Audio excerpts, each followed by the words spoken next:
گرمیوں کی ایک دوپہر تھی۔ سورج خوب چمک رہا تھا اور سب جانور درختوں کے سائے میں آرام کر رہے تھے۔ ایک کوا ایک اونچے درخت پر آ بیٹھا۔ اس کی چونچ میں ایک تازہ خوشبودار روٹی تھی۔ کوا بہت خوش تھا۔ وہ ادھر ادھر دیکھ رہا تھا کہ کہاں بیٹھ کر مزے سے یہ روٹی کھائے۔ کوا ابھی سوچ ہی رہا تھا کہ اچانک لومڑی پاس سے گزری۔ اس نے کوا اور اس کی روٹی کو دیکھا۔ لومڑی کے منہ میں پانی آ گیا۔ وہ آہستہ آہستہ درخت کے نیچے آئی اور کوے کی طرف دیکھ کر مسکرانے لگی۔ لومڑی نے پیاری آواز میں کہا، السلام علیکم پیارے کوا بھائی، ماشاءاللہ تم تو بہت خوبصورت لگ رہے ہو۔ کوا خوش ہوا۔ اس نے خوشی سے گردن اوپر کی۔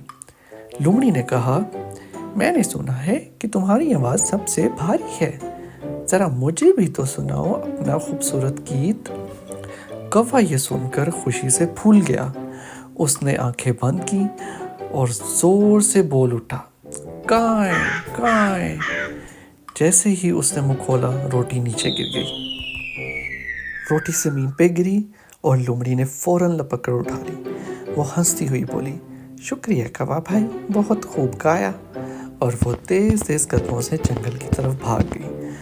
کوا بیچارہ دیکھتا رہ گیا اور اسے اپنی بے وقوفی پر بہت افسوس ہوا۔